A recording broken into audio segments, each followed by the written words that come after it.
Alors, bonjour, bienvenue sur cette vidéo philo-foot. Aujourd'hui, nous allons parler du sujet numéro 3, le texte de Jérémy Bentham, Traité de législation civile et pénale, 1802, le sujet 3 du bac philo qui a été donné au lycée français du Maroc. Ce texte m'intéresse puisqu'il va nous permettre de réfléchir à une question importante. Est-ce que le football est affaire de récompense et de peine? C'est un peu ça la thématique du texte de Jérémy Bentham, mais il me semble important dans cette vidéo philo-foot de réfléchir également sur cette question. Alors, comme je vous l'avais dit durant toute l'année en cours, si vous prenez le texte au bac, il s'agit de pas paraphraser du début à la fin, même habilement. Le correcteur ne cherche pas à voir comment est-ce que vous avez compris en gros, ce que vous avez compris en gros du texte. Ce que le correcteur attend, c'est que vous expliquiez ce que le texte sous-entend en utilisant votre cours et montrer, bon ben voilà, quelle est la démarche de l'auteur, quel est l'enchaînement des idées, quels sont les arguments qu'il utilise, quelles sont les notions du bac philo qui se trouvent dans le texte, et les expliquer à partir d'une utilisation de votre cours. Alors, le texte mobilise, il y a deux notions qui sont évidentes, celle de l'État et de la religion, mais il y a d'autres notions également, la liberté, la justice, la conscience, le passage où Bentham dit, il parle de la crainte du juge suprême, donc là on peut mobiliser un cours sur la conscience. Si vous prenez le sujet de dissertation, la star c'est vous. Si vous prenez le texte le jour du bac, la star c'est l'auteur. Donc il faut bien expliquer dans l'introduction quelle est la thématique du texte, de quoi il parle, quelle est la problématique, quel est le plan. Là, le texte, il parle de quoi? Le texte, il parle d'un État dont le rôle serait principalement de lutter contre les délits et les crimes susceptibles d'être commis par la population gouvernée. Par délit, on pourrait entendre des infractions, des faits qui sont interdits par la loi et pour lesquels une sanction, un châtiment est perdu. Et dans ce texte, Bentham montre que pour justement administrer les récompenses et les peines quant à ces délits, l'État s'appuie sur la religion. Donc voilà globalement de quoi parle le texte. Ensuite, dans mon introduction, je pose la problématique. La problématique, c'est quel est le questionnement sous-entendu par l'auteur dans le texte. Alors ma problématique est la suivante. Donc ma problématique est la suivante, c'est-à-dire je vais rédiger avec mes propres mots quel est le questionnement que Jérémy Bentham soulève dans ce texte. Pourquoi l'État doit-il s'appuyer forcément sur la religion pour gouverner la société? Pourquoi faire de celle-ci une sorte d'entité physique incarnée par, je cite, un être suprême invisible qui punirait à sa place, de manière infaillible, les coupables et récompenserait les méritants? Voilà la question que pose Jérémy Bentham, et on va le voir plus tard. À mon avis, cette question interroge justement les coachs d'une équipe de foot. Ensuite, dans mon introduction, je découpe le texte, je découpe le texte en fonction des différentes parties que j'ai repérées. Pour moi, il y a 3 parties dans le texte de Jérémy Bentham. Première partie de la ligne 1 à la ligne 7, donc où Bentham explique le rôle de l'État et notamment sa principale fonction qui est d'administrer les peines et les récompenses qui vont s'appliquer sur la société gouvernée. La deuxième partie, qui va de la ligne 7 à la ligne 12, où là, Jérémy Bentham va décrire la nature des pouvoirs d'un être suprême invisible qui va se substituer à la faillibilité, à l'impuissance de l'État. Dans la troisième partie, Bentham va nous expliquer que justement cet être suprême invisible, c'est la religion, personnifiée au sens d'une entité, pas forcément visible, mais néanmoins personnifiée. Il parle de personnages allégoriques. Et donc, on va montrer justement dans cette troisième partie, pourquoi la religion va être au service de l'État, pourquoi l'État va utiliser la religion qui est, elle,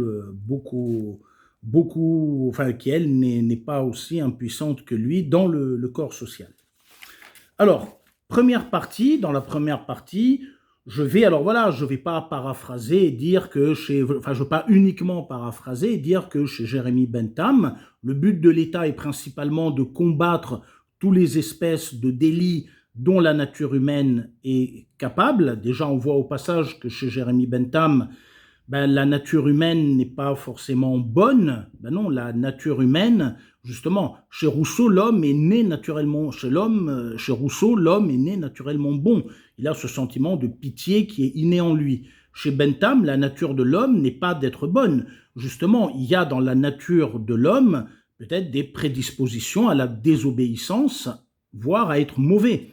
Donc déjà, vous voyez, j'explique ce qui sous-entend. Je ne vais pas juste dire que pour combattre justement les délits que font les hommes en raison d'une nature humaine qui serait peut-être de manière désobéissante, de manière innée.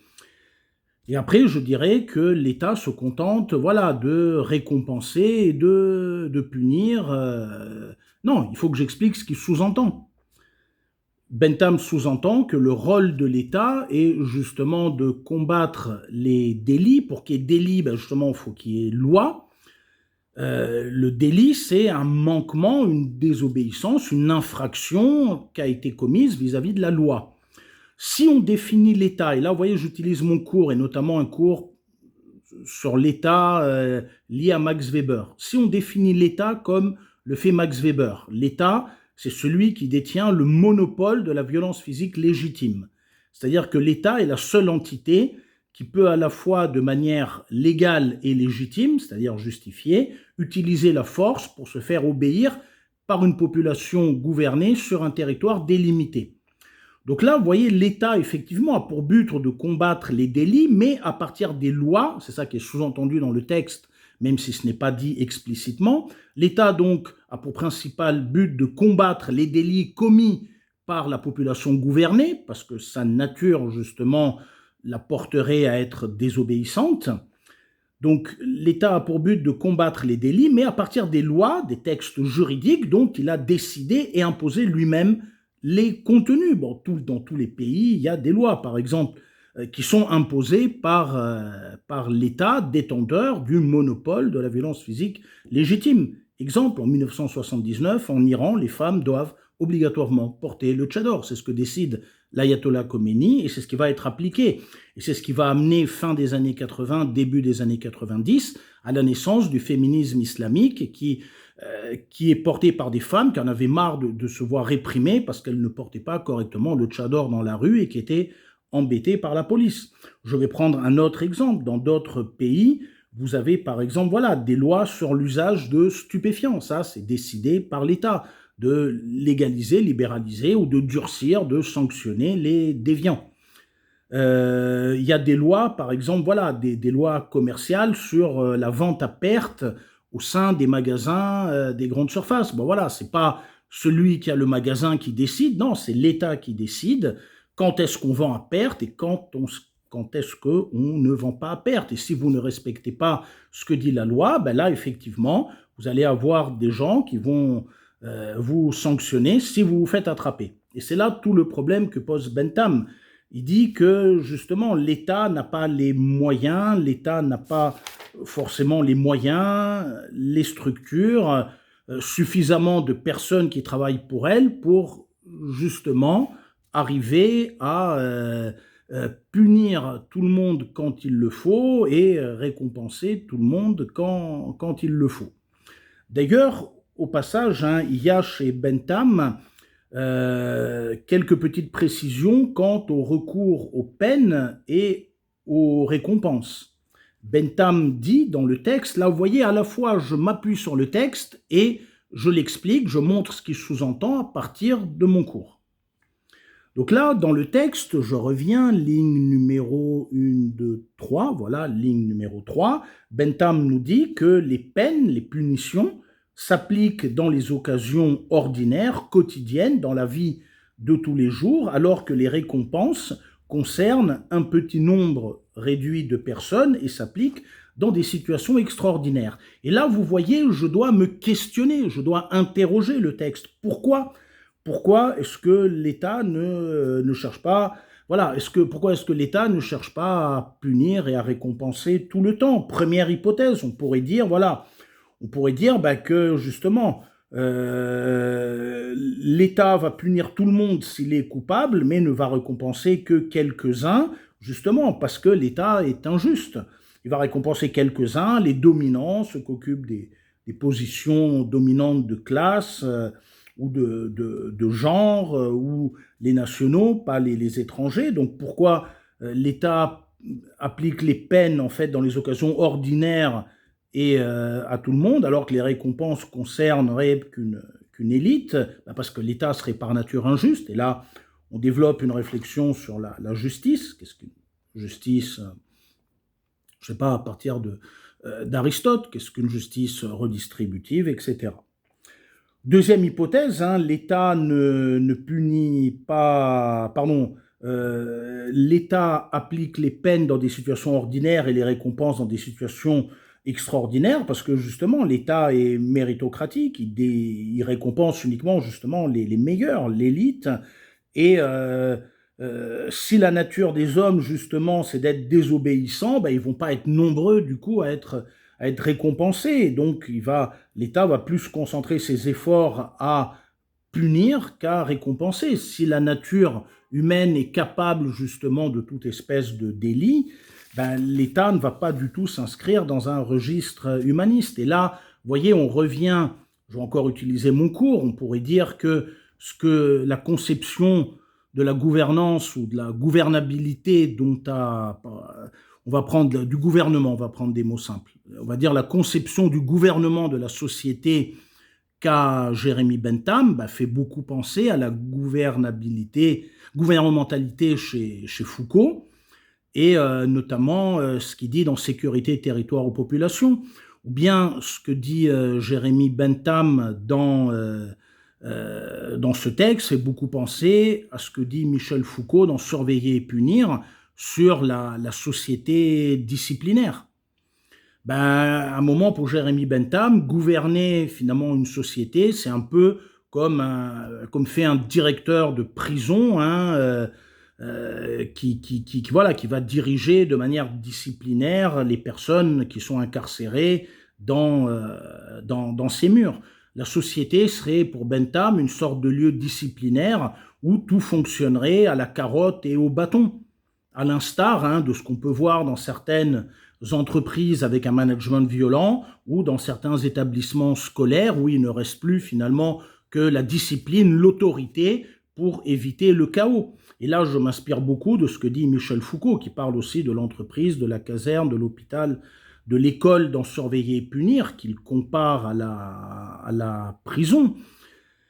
Le monde, la société tel que le voit Jérémy Bentham, c'est finalement une espèce de lieu disciplinaire où tout serait basé sur la crainte, la peur d'être puni si on commet des infractions, des délits, des crimes, et l'espoir d'être récompensé si on se distingue des autres par une ou plusieurs actions exceptionnelles. C'est la carotte et le bâton dont parle Gilles Deleuze dans ce très beau livre Spinoza, philosophie pratique, dont je vais vous lire un extrait. Alors si je mets des citations au bac, il faut tout de suite, vous voyez, que je les explique. Alors je cite Gilles Deleuze, Spinoza, philosophie pratique. La vraie cité propose aux citoyens l'amour de la liberté plutôt que l'espoir des récompenses ou même la sécurité des biens. Car, et Deleuze cite Spinoza, car c'est aux esclaves, non aux hommes libres, qu'on donne des récompenses quant à leur bonne conduite. Donc là, vous avez dans cet extrait de Jérémy Bentham quelque chose qui rappelle la société disciplinaire dont parle Michel Foucault dans Surveiller et punir, où où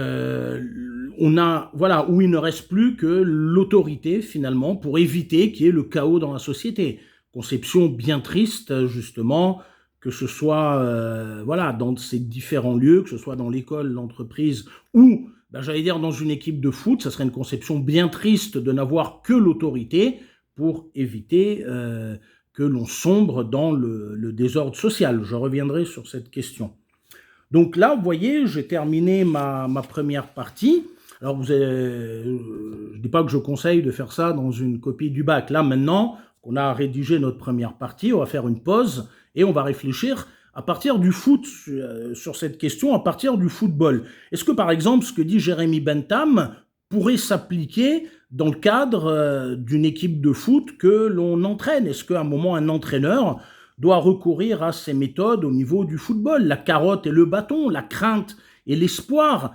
Peut-être est-ce plus facile, effectivement, de faire de ces joueuses et de ces joueurs des esclaves, finalement, des esclaves, c'est-à-dire des gens qui sont prisonniers par leur attente et des récompenses qu'on leur fait promettre, et que pour cette, justement, conception de la récompense, finalement, cette conception de la récompense s'adresserait finalement qu'à une minorité. Je ne crois pas. Enfin, pour moi, c'est pas du tout ma conception du football. Alors, il faut se méfier des images, je reconnais, mais j'ai vu des images là où l'équipe nationale féminine du Maroc s'entraînait, et j'y ai vu de la convivialité, des joueuses solidaires, etc., des joueuses qui ont justement chacune leur place dans l'équipe, que ce soit titulaire, remplaçante ou au niveau de ce qui peut tourner, ce que j'ai pu voir des matchs précédents. D'ailleurs, j'en profite pour souhaiter bonne chance aux Lionnes de l'Atlas. Elles jouent ce soir en amical contre le Cap-Vert à 19h. Je vais regarder le match à la télé. Et à partir du 5 juillet, il y a la CAF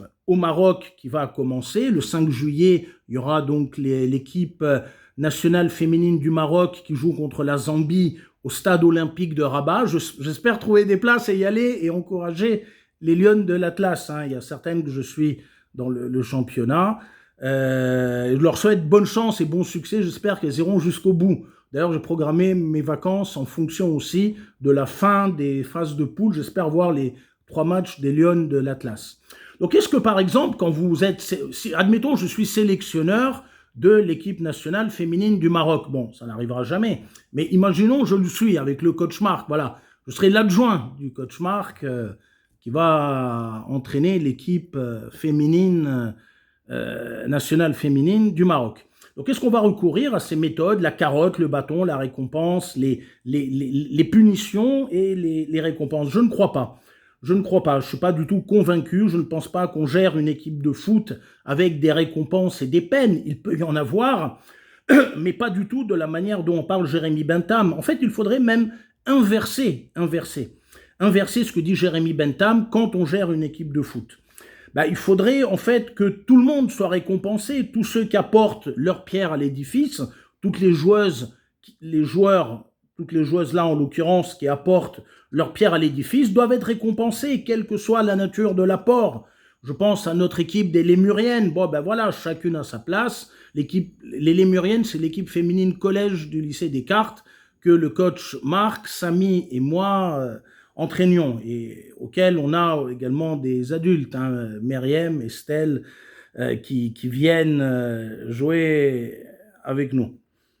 Alors, donc, du coup, voilà, il faudrait inverser, c'est que tout le monde soit récompensé, toutes les joueuses qui apportent quelque chose, justement, au collectif soient récompensées, et la punition serait l'exception. C'est-à-dire, c'est un moment, effectivement, vous battez, vous insultez, vous mettez un coup à l'adversaire, là, vous devez être sanctionné. Mais on ne va pas, par exemple, sanctionner, tiens, le match, là, on a joué samedi, on s'est entraîné, à un moment, il y a une de nos joueuses, je lui passe un bonjour amical, elle se reconnaîtra. À un moment, il y a une de nos joueuses, il y a eu un centre à un moment, il y a une de nos joueuses, elle est seule devant le but, le gardien était au premier poteau, elle était au deuxième poteau, la balle arrive sur elle et elle tire au-dessus. Et à moi, elle me regarde comme ça, il fait...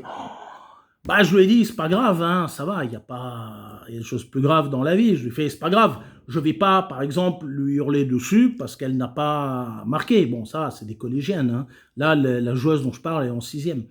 Donc, je ne vais pas lui hurler dessus, la faire sortir, ou la punir d'une quelconque manière.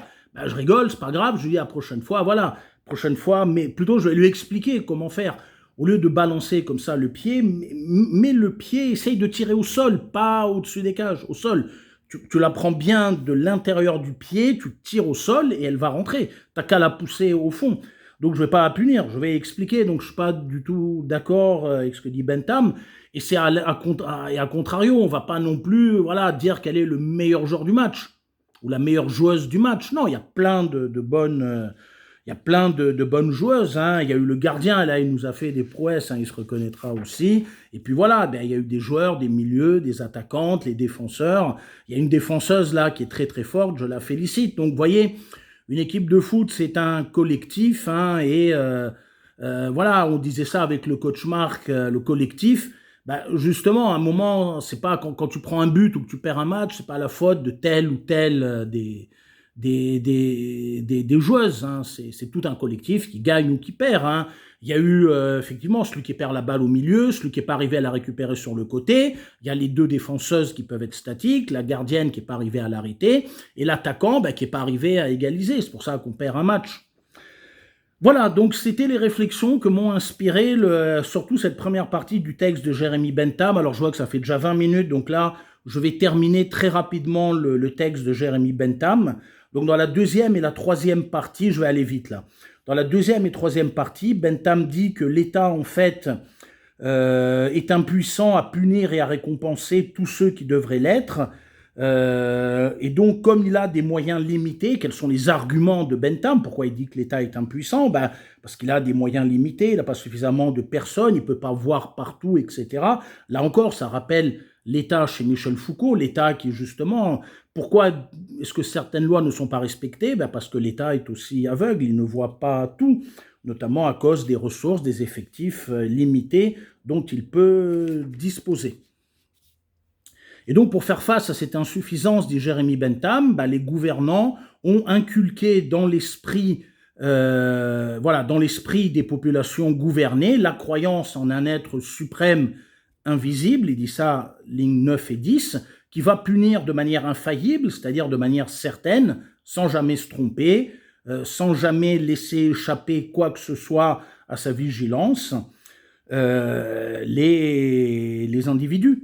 Et donc là, on va définir ce qu'est la croyance. La croyance, c'est adhérer à un énoncé sans avoir besoin de preuves tangibles. Ça s'oppose au savoir qui, lui, consiste à adhérer à un énoncé avec des preuves tangibles, notamment la démonstration ou l'expérience. Bentham, dit qu'il faut faire incorporer cette peur du juge suprême appelée religion chez les individus, et la religion serait comme un personnage, une figure symbolique, incarnée physiquement, certes par une entité qu'on ne voit pas, mais qu'on sait être un juge suprême. Et le jour du jugement dernier, comme dit Wittgenstein dans Leçons sur la religion, dans le livre Leçons et conversations, eh bien, le jour du jugement dernier, comme dirait Wittgenstein, lui ne laissera rien passer, il punira celui qui doit l'être et récompensera celui qui doit l'être. Et donc Bentham termine le texte en disant oui, que la religion doit être au service de l'État qui réprime les crimes et les délits, qui encourage la vertu, et d'où il ne faut surtout pas diminuer ou pervertir le rôle de la religion dans une société, sinon les crimes et les délits vont augmenter. Là encore, on peut avoir un regard critique, même si ça doit être une partie très très courte de votre dissertation. On pourrait dire que de la même manière que Jérémy Bentham voit la société comme une vaste prison où il s'agit ou un vaste lieu disciplinaire où il s'agit de surveiller et de punir des gens qui sont mauvais, déviants par nature, ça fait quand même peur, on a une religion chez Bentham où la vertu finalement ne joue qu'un rôle creux, vide, ornemental, c'est-à-dire on pourrait, la religion ne sert finalement uniquement qu'à faire que chacun se surveille lui-même et s'auto-censure quant à ses désirs de transgresser la loi. On pourrait opposer cette vision de la place de la religion dans la société chez Bentham avec celle de Al-Farabi. Al-Farabi, la cité vertueuse, Madina al-Fadila, je prononce mal, le livre Opinion des habitants de la cité vertueuse est dans notre CDI. Donc là, il ne s'agit pas, vous voyez, s'agit pas de punir et de surveiller dans des situations extraordinaires, de punir dans des situations ordinaires et de récompenser dans des situations extraordinaires. Chez Al-Farabi, il s'agit de veiller à ce que chacun des habitants de la cité vertueuse puisse obtenir le salut de son âme le jour du jugement dernier. Et là, l'imam philosophe, tel que le conçoit Al-Farabi, là, l'imam philosophe doit veiller au salut de toute la communauté des croyants. Et s'il est un tyran, dit Al-Farabi, alors je prends mes sources chez Ali Ben Makhlouf, et notamment Pourquoi lire les philosophes arabes, qui est très très bien. Et donc, et les autres conférences qui donnent sur YouTube. Donc là, nous dit Al-Farabi, si l'imam philosophe, si le gouvernant est un tyran, qui pense à ses intérêts personnels et pas au bien commun de la cité, et donc qui se comporte mal, du point de vue religieux, et le gouvernant aura aussi à répondre devant Dieu, non seulement de ses péchés, mais aussi de ceux que va commettre sa communauté à cause justement de lui. Alors du coup, est-ce que ça s'applique ça? Alors vous ne mettez pas ça dans une copie, mais est-ce que ça s'applique à un coach de football également? Est-ce que si je me comporte mal avec mes joueurs, ça voudrait dire que j'aurai des comptes à rendre à la divinité, non seulement de mes mauvaises actions à moi, mais aussi des mauvaises actions qu'ont commis mes joueurs, par exemple, ou mes joueuses. Par exemple, je leur dis, faites des tacles appuyés, quand il y a des corners, tirez les maillots, crachez-leur discrètement dessus, mettez-leur des coups de coude quand l'arbitre ne regarde pas, insultez-les, insultez leur mère, etc. Quand l'arbitre ne regarde pas, pour les déstabiliser, allez leur faire de l'anti-jeu, voilà, mettez des tacles par derrière. Est-ce qu'à un moment, vous voyez, si mes joueurs font ça, si je reprends Al-Farabi, c'est ça l'idée. Quand je serai devant la divinité, j'aurai à répondre non seulement de mes péchés à moi, d'avoir justement commis le mal, mais d'avoir fait commettre de mauvaises actions à mes joueurs. J'aurai à répondre, dit Al-Farabi, des deux. Alors bon, ça je ne sais pas, on verra, mais ce que je sais en tout cas, c'est qu'en tant que coach, et ça on partage ça avec le coach Marc, ce que je sais, c'est qu'en tant que coach, je dois être exemplaire, je dois sensibiliser, enfin, coach Marc et moi, on doit sensibiliser, on doit faire adhérer tout le monde justement à des valeurs qui relèvent non pas de notre arbitraire, mais du bon sens, du bien commun d'une société. Rappeler que le bien et le mal ne sont pas relatifs dans une équipe de foot, c'est pas que ça dépend des gens, etc. C'est pas le plus méchant, le plus brutal, le plus sournois, le plus tricheur, celui qui fait de l'anti-jeu qui gagne. Non, pas du tout, je ne crois pas en ça. Je pense que la différence entre le bien et le mal, elle n'est pas relative, elle existe. C'est le socle de nos sociétés, et aller vers le bien, finalement, c'est ça être un grand joueur, c'est ça être une grande joueuse, c'est ça être une grande équipe. Et je souhaite, voilà, bonne chance aux Lions de l'Atlas pour la CAF. Et voilà, et bon succès aussi aux élèves qui passent le bac et qui ont passé le bac, et j'espère que ça se passera bien. À bientôt.